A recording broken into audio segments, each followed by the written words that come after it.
సమాజాన్నే బాధ్యతగా అడుగేశాడు. మనకున్న భవితంటే అతడే చూడు.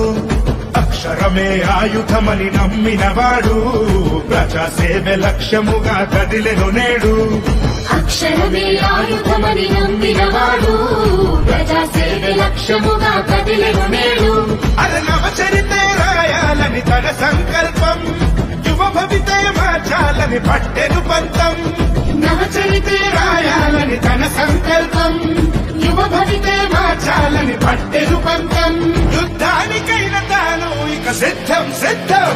జయ హో జయ హో జయ హో భరతన్న, జయమే నీదంటూ జనము కదిలారన్న. జయ హో జయ హో జయ హో భరతన్న, జయమే నీదంటూ జనము కదిలారన్నా.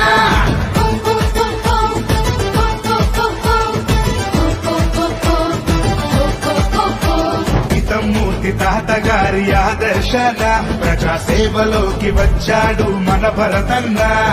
నిత్య వైద్య రంగాల్లో విశాఖలోన ఎనలేని సేవలందించే అడుగు అడుగున.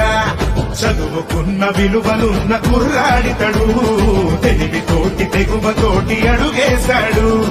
జనంలోనే జనంతోనే కలిసుంటాడు, జనం కష్ట సుఖాలన్నీ తెలిసినవాడు. జనంలోనే జనంతోనే కలిసుంటాడు, జనం కష్ట సుఖాలు